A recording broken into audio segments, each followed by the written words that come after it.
People go through life many times playing it safe. That's the secret hope that they say to themselves, if I never let myself feel too good, maybe I'll never get hurt too badly. A lot of people don't ever do the things they're capable of doing because they allow themselves to go along with the crowd, following the crowd.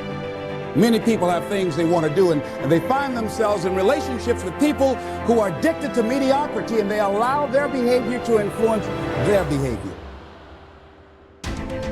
Say, birds of a feather flock together.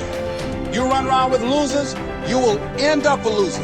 Unconsciously, you will pick up their ways, you will pick up their habits, you'll pick up, most importantly, their attitude about life. If you're around cynical, negative people all the time, you will become cynical and negative. You don't need to be a part of a crowd to know who you are inside. Because everything that everybody else is doing doesn't necessarily mean that it's good for you. You don't need to be like everybody else, but you need to be the best of yourself. Be able to feel good about who you are, what you are, and what you are ultimately made of. Because without that, how far are you willing to go? Don't sacrifice yourself to please others. It's not easy going it alone, but if you keep going, stay true to yourself, it will be worth it in the end. The hardest walk you can make is the walk you make alone.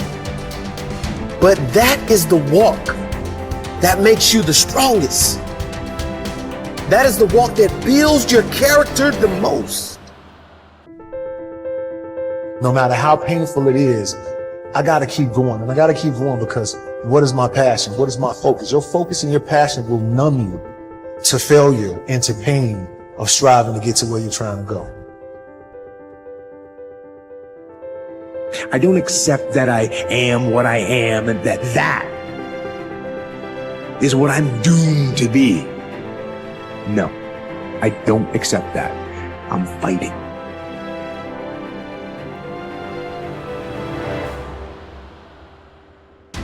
As you begin to look toward the future and take inventory of yourself, what is it about you right now that you've got to leave this behind? Because this no longer fits.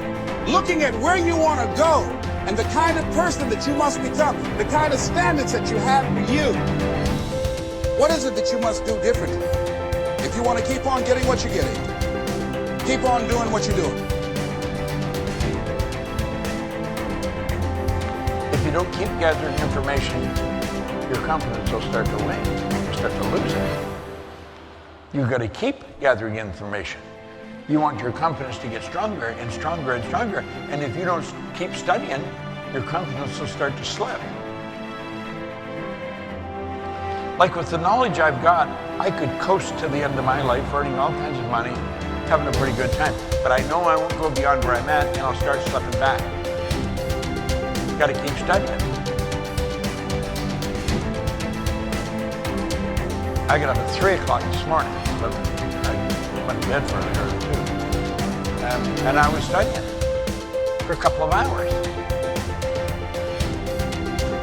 I get up early in the morning and I study every morning because I want to get better at what I'm doing.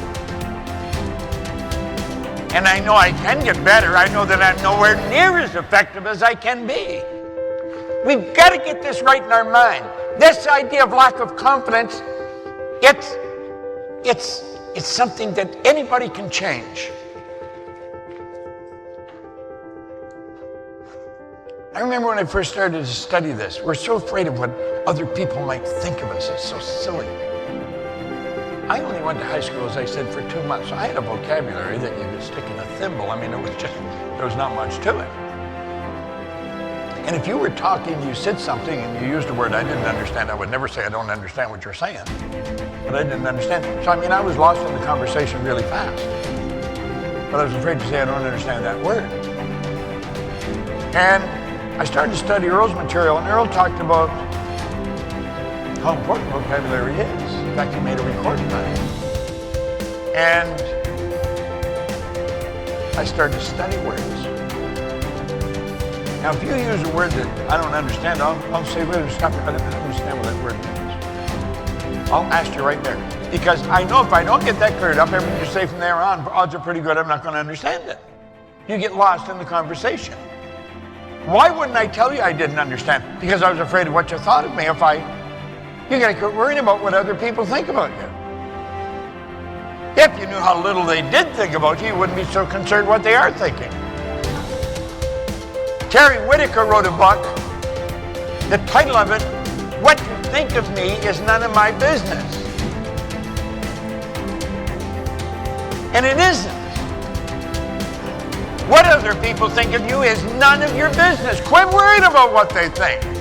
I hope you like me, but if you don't, you got a problem. Because I like me. I don't give a damn whether you like me or not. I really don't. I hope you do, and you should. I'm a nice guy. But if you don't, it's not going to bother me. Now, for many years, that would have driven me crazy. Not anymore. Not a bit. This confidence concept is pretty big. And the more you study this material that we're giving you, the more confident you're going to become. So the first thing that people who are incredibly successful do is they do what they hate. They are fully prepared to do what they hate to get to where they want to be. And people who fail, they will give up their dream before they do what they hate to do. And people who are very successful, they never, ever, ever wait for motivation. They do it because when you do it, you become motivated. A great writer won't go, well, I'll just wait till I'm really motivated to start writing this book. No, they get up at 4 a.m, they don't want to, and they start to write, and then of course they become motivated. So you wake up in the morning and you go, you're not going to go, yay, it's 5 a.m, I'm putting on my running shoes and going for a walk up Laurel Canyon. Of course you're not going to do that. You're going to wake up and go, God, I really hate working out. But Marisa said, successful people do what they hate to get to where they want to be. Because of course the wonderful thing is that when you do what you hate first enough times, it starts to become natural. Like, I've got to do my taxes, I'll do that first thing. I've got to confront someone, I'll do it first. And so I still, to this day, wake up and think, oh, I don't really want to do that, so I'm going to do it first, because what I do want is to belong to that group of very, very successful people. So I know what the membership is. And every time I don't want to do something, I think, I don't want to do it, but what I do want is to belong to that group, so I'm doing it first. And it's a great way of thinking, because it starts to move you around wanting to do it for all the right reasons. Many, many years ago, I met someone who wanted to be a rock star. That was his ambition. He actually particularly wanted to be a drummer. And he was a very young married man with 2 children to support. And he was going for a lot of auditions. And of course, all the auditions take place during the day, and every time he had a job, they wouldn't let him take time off. So he decided he would have to work nights in order to audition during the day. And the only job he could get was a job he hated. He was a taxi driver and he hated it, but he did it. But he just wasn't making enough money. So he thought, okay, I'll have to work in McDonald's. I get more money, I can work nights, I'm free to audition. And about a month before he'd applied to work in McDonald's, he'd been for an audition to be a drummer in a band. He didn't even know who the band was. And the day he was due to start working at McDonald's, which he absolutely hated even the thought of, he got a call to go, you know, that band you auditioned for is actually Simple Minds, and now you're the drummer in Simple Minds. So he never worked in McDonald's or drove a cab again for the rest of his life. But when he told people that story, they'd all go, oh, I would never work in McDonald's. Oh my God, I'd never degrade myself by driving a cab around London. And I'm like, don't you think you're missing the point? His ability to do what he hated is what made him a rock star, because he had to have his days free to rehearse and audition. But if he had your mindset, I'd never do that, he would never be a multi-millionaire rock star. It was because he was fully prepared to do what he hated, to swallow his pride, to keep his vision in mind. I want to be a rock star. I must be free for auditions. How can I do that? Well, I have to work as a cab driver and in a fast food restaurant, which I hate, but I'm going to do it because it's going to take me to my goal. And it did. But the people who laughed at him and said, I wouldn't do that, None of them are rock star.